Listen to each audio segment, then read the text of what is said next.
Welcome, welcome. I said I was going to do some little breaks of some vintage stuff, and I got my first one here. This is the 1988 Score Rookie and Traded card set, as the players listed on the back. This was just before Score started releasing their main sets. So they have, let me check my Score binder here real quick. I know they released cards in 1990, but I believe 89. Yeah, 89 was really the first year that they released a base set. And if you go to 89, a lot of the guys who were considered rookies in that 89 set, well, not a lot of them, a few of them have cards in this 88 traded set. So, if I can get to the first page.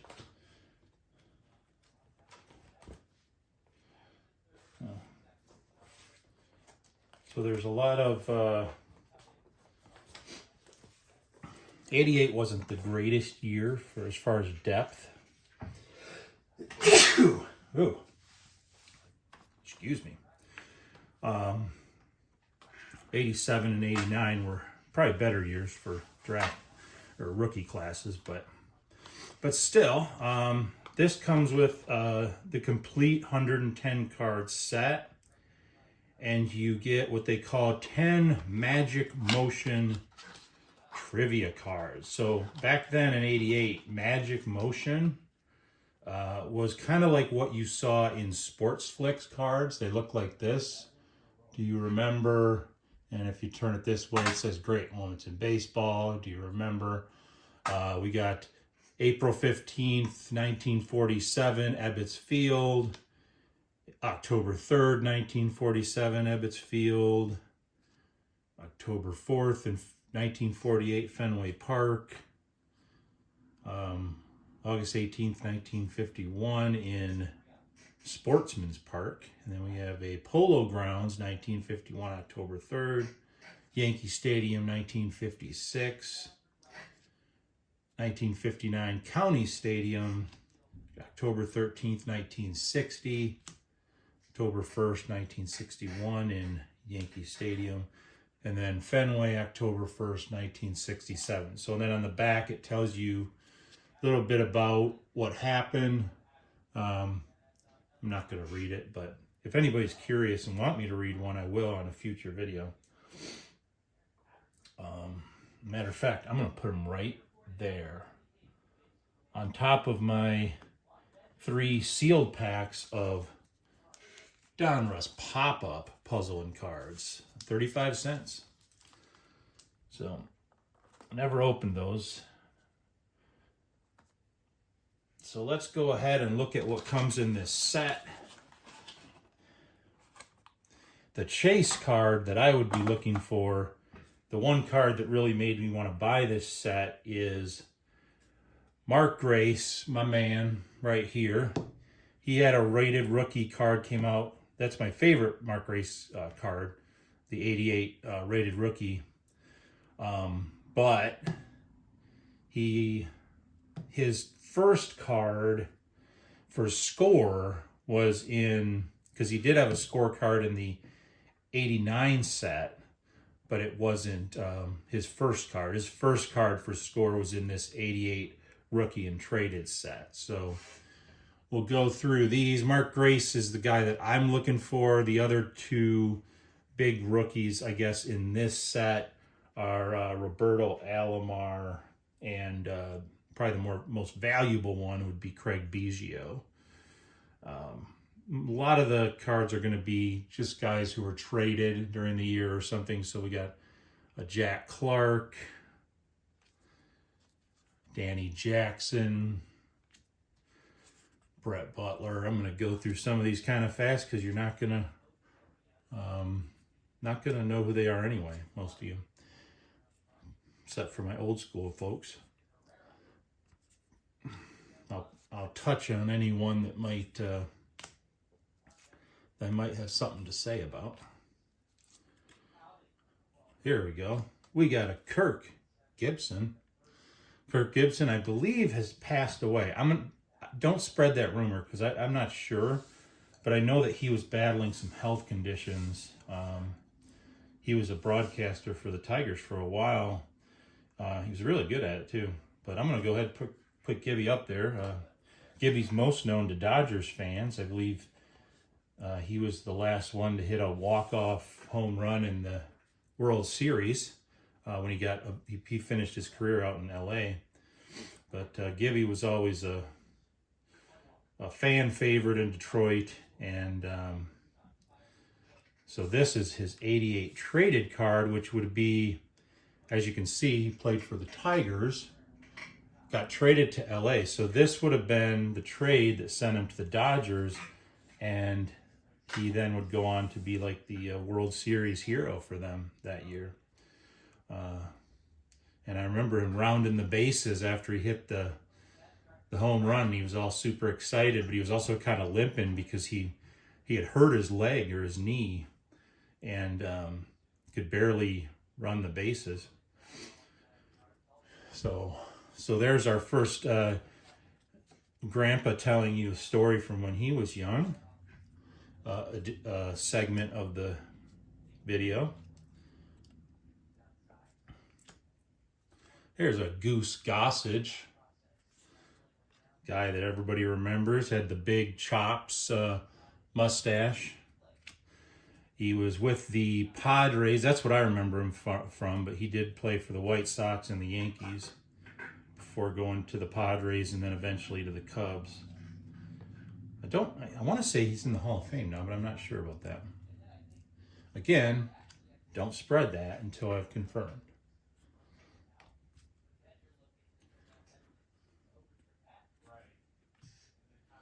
Dan Quisenberry. Dan Quisenberry, look at that weird arm angle. He was a guy that threw kind of sidearm, and he was really good. He was a good pitcher for the Royals. They traded him to the Cardinals. I remember him from RBI Baseball.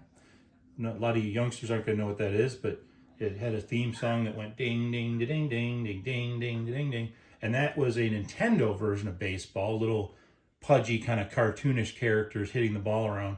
And Dan Quisenberry was one of the harder pitchers on that game to hit because he had that sort of weird sidearm delivery. But he made a heck of a career. Most sidearmers don't have much of a career, but he did. Pitched a lot of innings with that sidearm. I don't know how his elbow didn't break off. Lee Smith, he was a big man.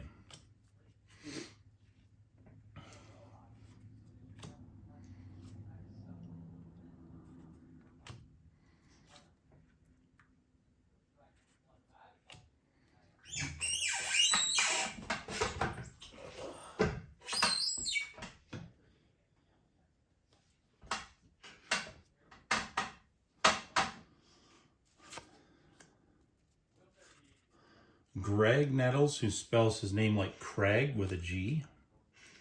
There's Dan Petrie when he got traded to the Angels. Longtime Tigers guy. Got traded to the Angels. He does color commentary for the Tigers broadcast now. Thinking about maybe sending him and Andy Dirks, the other color commentary guy, some cards in the mail, see if I can get them signed. Nickname Peaches. Nice guy. There's Chili Davis. We used to call my friend Chris Davis Chili Davis because of the baseball player.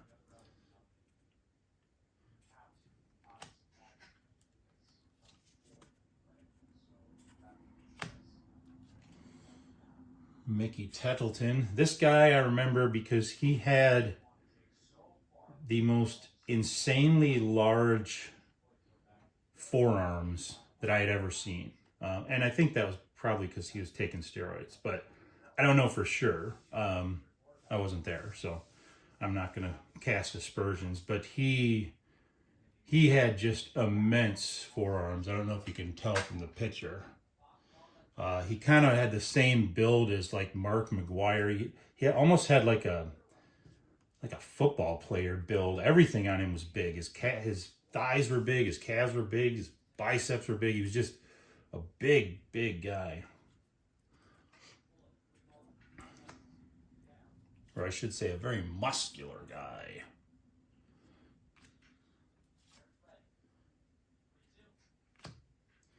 Very simple design back then.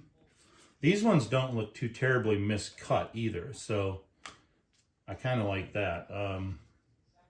Score always had sort of this very basic design. Bill Buckner, he is known for something, and I can't remember what it was. I want to say it was like a really bad fielding error that he made. Thought it was with the Red Sox, but yeah, I think Red Sox fans can go ahead and comment. Tell me what Bill Buckner's known for. But I believe he made a really bad fielding error in one of the playoff games or something, and kind of led to, might even have been the Cubs, but it led to one of those teams not being able to go on in the playoffs and continue their decades of struggling.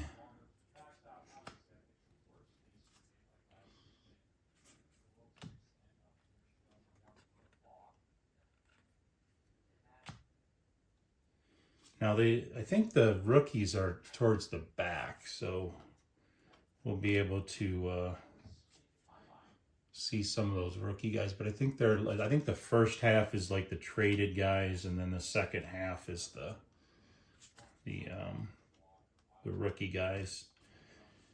And back then, these companies, they really only made like a couple sets. They made their regular set that came out for the season, and then they made a rookie or a traded set. I mean, Topps called theirs Topps Traded. Score called theirs, rookie and traded. I can't remember what Fleer called theirs, but they all sort of did a after season release, and that gave them a sort of second set for people to buy. They didn't really do them in packs. You couldn't buy like Topps Traded packs. You had to buy the whole set. But that was really kind of the way they used to do multiple sets back in the day. Now they have, 20, 30 different subsets that they release.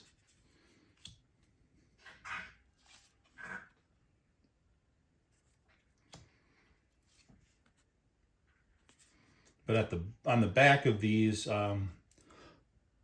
it'll say who they were traded to in red there. So this one says, signed as a free agent by the Yankees on November 19th, 1987. Or it'll say this one was traded with Steve Trout to the Mariners for Lee Guterman, Clay Parker, and Wade Taylor on December 22nd, 1987. For Mr. Henry Cottle. Here we got a guy, Dave Henderson. He was a mainstay in the Athletics I remember him from the Athletics. But it said he signed as a free agent by the Athletics in December 1987. So before that, he was with a bunch of different teams. But I always remember him as an Athletic. I think he got traded to one more team near the end of his career. But he was always kind of a solid hitter, like this guy, Dave Parker. But yeah, going into that 88, 89, 89, and 90 season, they had Dave Henderson, they had Dave Parker, they had Ricky Henderson, Mark McGwire, Jose Canseco. That Athletics team was, other than the Tigers, that was like my favorite team to watch. They could really hit all up and down their lineup.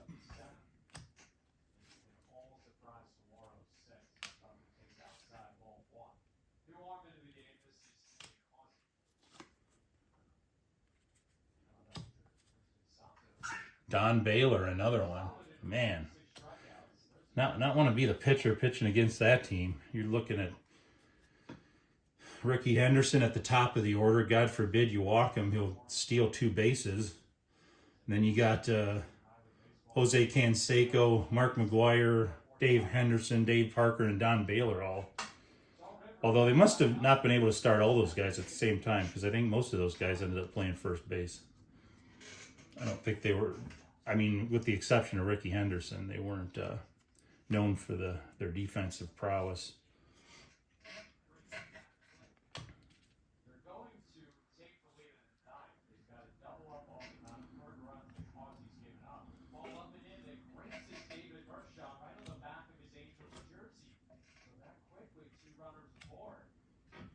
Jerry Roos, this dude's got white hair. Look at that. He's almost looks like a mixture of blonde and white hair. Looks like he first started playing in 1969. Long career.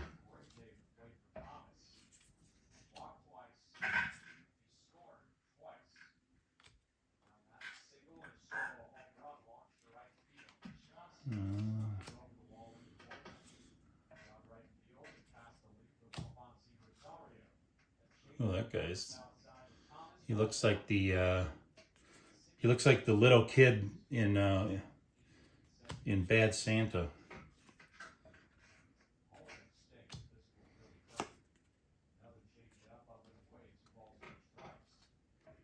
And I think we're starting to get into the rookies. Let me see here. Probably right around. Yeah, pretty much right around here. So the rest of these are going to be rookie cards. So you got, I'm not going to go through all of them, but these ones are all going to be either kind of their first card, their rookie card. Essentially, they started playing mid-season or something like that, got called up.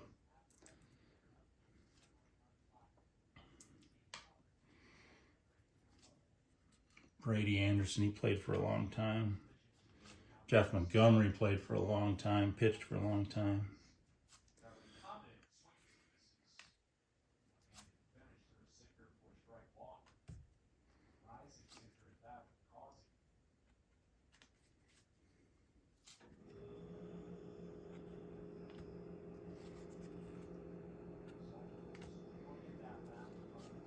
I'm not getting to any guys I'm too familiar with here. I mean, Don Henkel, I saw him pitch, but he wasn't anything to write home about. And here's the card we were chasing. There's a Mark Grace 88 traded card. Mark Grace, in my opinion, should be like a shoe-in for the Hall of Fame. If you just look at his stats and compare those stats to guys like Mattingly, Boggs, he has very similar stats to those guys. And he just never got the same recognition, and I don't think he's made it into the Hall of Fame yet. But that's the card I was chasing after. Always a big Mark Grace fan, and there's Mark Grace on top of Mark Grace. So we'll go through the rest of these. And these aren't going to be worth a lot, even though, you know, they're early cards of some of these guys.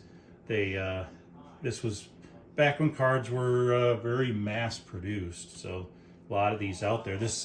I bought this whole set and it didn't cost more than $25. So there's Blackjack McDowell rookie card. Rob Dibble, who pitched for a long time.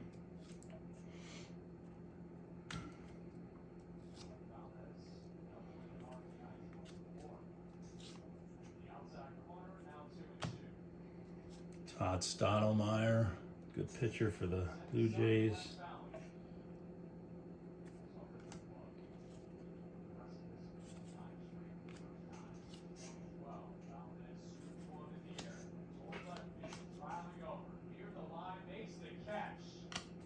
We got Jay Buhner. He played for a long time for the Yankees, and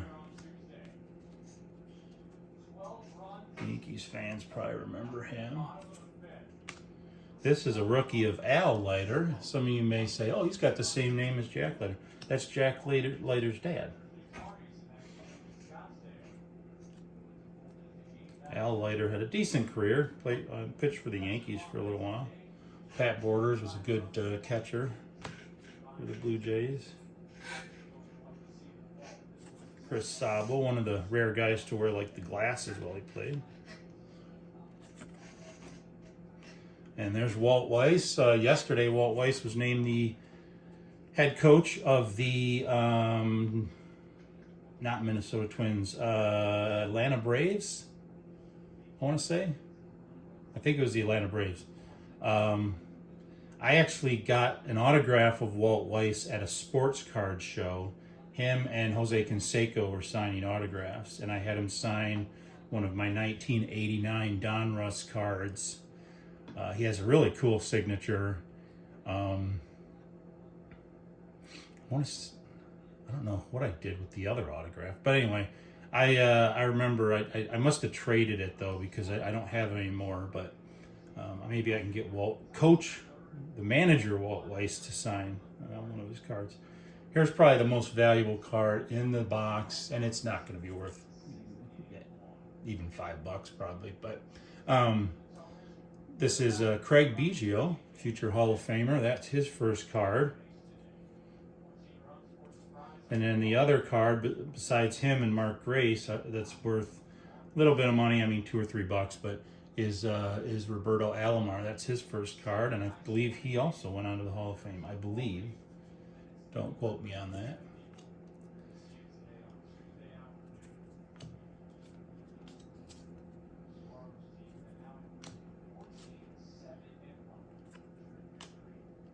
And that rounds out the 110 player set. Oh, I didn't put my cards out with Gibby. I forgot. That's all right. Gibby won't mind being the sole guy out in the field. So yeah, that's the 88 score rookie and traded card set. I think I ordered two. No, I'm not sure.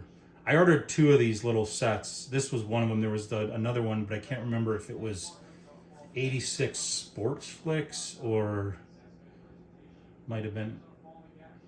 I want to say 87 score, but I don't think they had an 87 score. I don't know. But I will be doing another one of these breaks not too long from now, and go over some more vintage. I also, for my faithful subscriber P-Dub, I know he'll like to hear this, I bought a box of vintage hockey. So I'm going to open a wax box of vintage hockey. I don't collect hockey much. I'd say it's probably the least of the four major sports that I collect, even less than basketball. But I thought it would be fun to open a box of vintage hockey, and I'm still not really that interested in basketball or football. I collected football for a couple years, but I don't have much interest in those. I did order, I think, a couple cards for football cards for different players, but really, I mean, 90%, 95% of what I collect, maybe even closer to 98%, is baseball. But I'm gonna look at some hockey, vintage hockey, and just for kind of change of pace. If you can get some of the vintage stuff for a decent price, it's kind of fun to open.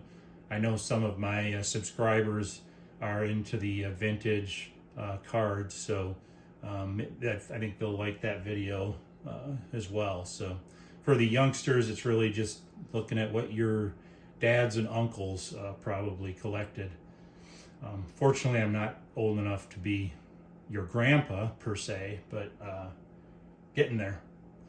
All right, so that's the score rookie and traded. If you liked it, you can hit that thumbs up box. If you don't like it, then don't hit that box, or hit the other one that says thumbs down. And go ahead and make your comments. Tell me if you want to hear any of the trivias. That's old school trivia. That's like 40s and 60s. So I'm glad they gave me the answer on the back. And if you have any comments on some of the guys that I opened, some of your own stories, that's always cool too. So thanks a lot, folks. Have a good evening.